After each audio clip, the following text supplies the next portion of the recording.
અમદાવાદના ચણક્યાપુરી sector 4ના society વિસ્તારના રહીશો અને વ્યાપારીઓ ગટરના પાણી તેમજ વરસાદના પાણીથી ત્રાહિમામ પોકારી ગયા હતા।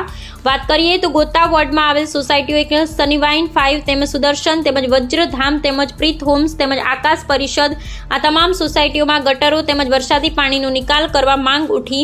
પાણીનું નહીં થાય તો રોગચાળો ફાટી નીકળશે, જવાબદાર કોણ? ત્યાંના સ્થાનિક લોકોને અવરજવરમાં પણ મુશ્કેલી વેઠવી પડે। આજુબાજુમાં શાળાઓ તેમજ દવાખાના આવેલ છે તેમજ શાળાએ જતા બાળકો તેમજ રાહદારીઓ ગંદા પાણીમાં ચાલવા મજબૂર। પ્રી મોન્સૂનની કામગીરીઓ માત્ર કાગળ ઉપર, લોકો પોતાની વ્યથા મીડિયા સમક્ષ જણાવી રહ્યા છે। તાત્કાલિક પાણીનો નિકાલ થાય તેવી લોકોની લાગણી સાથે માંગણી કરી રહ્યા છે। અહેવાલ હિતેશ ઠક્કર, ચણક્યાપુરી, અમદાવાદ। આપનું નામ? હું ડૉક્ટર સંદીપ ગોહિલ અને અહીંયા પ્રજ્ઞા ક્લિનિકમાં મારું દવાખાનામાં હું આવું છું દરરોજે।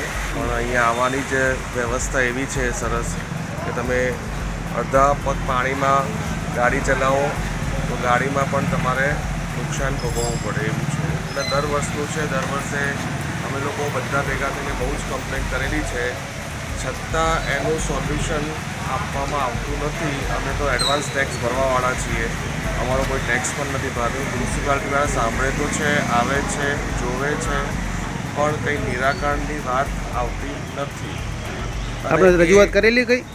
રજૂઆતો દર વર્ષે કરીએ જ છે। એપ્લિકેશનમાં તમે જોઈ શકો છો, મારી એપ્લિકેશનમાં તમે ગઈ સાલની એપ્લિકેશન છે, ક્લિનિંગ કરેલી છે।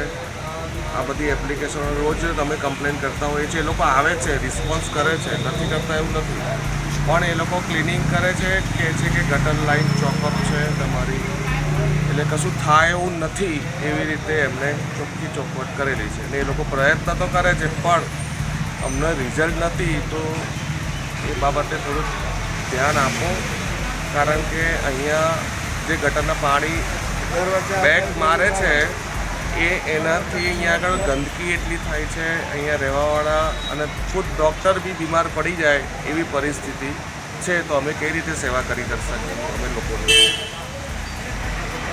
આપનું નામ શું? આપનું નામ? ડૉક્ટર સંદીપ ગોહિલ। આપનું નામ? મારું નામ કિશનલાલ ગુજર છે। મારી દુકાન સામે હાર્ડવેરની દુકાન છે, કરિયાણાની દુકાન છે। ઓછામાં ઓછા 5 થી 10 વર્ષથી આ ગટરનો નિકાલ આવતો નથી। કેટલી બધી વાર કમ્પ્લેનો કરી છે, કમ્પ્લેનોવાળાનો ફોન આવે તો એમ કે અમારથી એનું કંઈ થાય એમ નથી। તાર વારંવાર કમ્પ્લેન કર્યા છતાં બી કશું કંઈ એનું કોઈ નિકાલ આવતું નહીં। ના તો ગટર લાઈન મોટી પડે છે ને કંઈ એટલા હેરાન થાય છે કે ગ્રાહક અમારા આવતા નથી। અમારી એટલી બધી તકલીફ છે ઘરથી બાદ કસ્ટમર તો પરેશાન છે, પણ અમે વેપારીઓ ખુદ પરેશાન છીએ। અને આ વસ્તુ કેમ કે અમે એવું લાગે છે કે આ દુકાનો વેચીને અમે ક્યાં બહાર જતા રહીએ, એટલી બધી તકલીફ થાય છે। અમે ટેક્સ ભરીએ, બધી રીતો કરીએ છતાં એમને કોઈ વ્યવસ્થા મળતી નથી। અમે વારંવાર કમ્પ્લેન છતાં બી કોઈ અમારું કોઈ સાંભળવામાં આવતું નથી। કે ગયા વર્ષે બી એ જ વાત હતી ને એ જ વસ્તુ આ વર્ષે બી આવું છે। ગયા વર્ષે એમ કીધું કે આ વર્ષે થઈ જશે તમારો નિકાલ, પણ એ જ વસ્તુ આજે બી એ જ પરિસ્થિતિ છે અહીંયા। અમે દુકાનવાળા બધા ગયા હતા તો એ લોકો એવું કીધું કે આગળથી કામ ચાલુ જ છે, તમારું કામનું નિરાકરણ થશે, પણ કોઈ નિરાકરણ થતું નથી। ગયા વર્ષથી અમે 3 વર્ષથી અમે લેખિતમાં બી આવ્યું છે અને રૂબરૂ બી અમે એએમસીની ઓફિસમાં અમે જઈને આવ્યા છે। અમે દુકાનદારો વારંવાર કમ્પ્લેન કર્યા છતાં એનું કશું જ નિકાલ આવતો નથી। કમ્પ્લેન બારોબાર પૂરી થઈ જાય છે, ક્લોઝ થઈ જાય છે, વારંવાર ક્લોઝ થઈ જાય છે, કામ કંઈ થતું નહીં, કમ્પ્લેન ઓટોમેટિક ક્લોઝ થઈ જાય છે ને એનું કોઈ નિકાલવાનું આવતું નથી। આપનું નામ? ઉમંગ વોરા। શું કરો છો આપ? મારી અહીંયા બર્થડે ડેકોરેશનની શોપ આવેલી છે, નૌકા ટ્રેડર્સ। છેલ્લા 4-5 વર્ષથી અહીંના નાગરિકો બહુ જ હેરાન થઈ રહ્યા છે। આ પ્રશ્નને વારંવાર અહીંયા ધ્યાનમાં દોરવામાં આવે છે સરકાર સમક્ષ। એએમસી વિરુદ્ધ કમ્પ્લેનો કરવામાં આવી રહી છે। વરસાદી પાણી સિવાય ગટરના પાણી પણ એટલા ઉભરાય છે જેનાથી માંદગી, રોગચાળો અને ધંધાદારીઓના અત્યારે ધંધા પડી ભાંગ્યા છે। આ વરસાદી પાણીમાં, ગટરના પાણીમાં હેરાન થઈને બિચારા ગ્રાહક પણ ક્યાંથી આવે?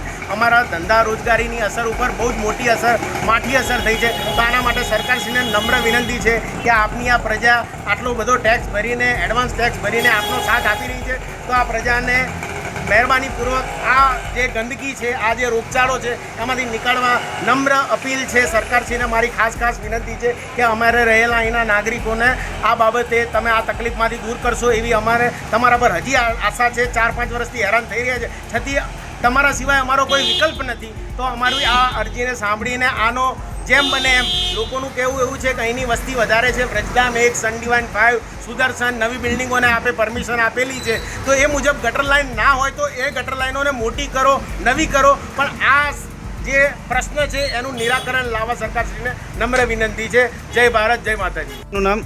મારું નામ કિશોર લીંબાચિયા છે અને મારી સામે શિવમ હેરસ્ટાઇલ દુકાન છે. અને અહીંયા આગળ વરસાદના પાણી એટલા ભરાય છે અને વરસાદના પાણી તો ભરાય જ છે, પણ સાથે સાથે ગટરના પાણી બી સવારે એટલું ઘૂંટણસમાં પાણી ભરાય છે. અને આમ સરકાર એએમસીવાળા એવું કહે છે કે આપણે અમદાવાદનો નંબર 1 આવ્યો છે સ્વચ્છ શહેરની અંદર.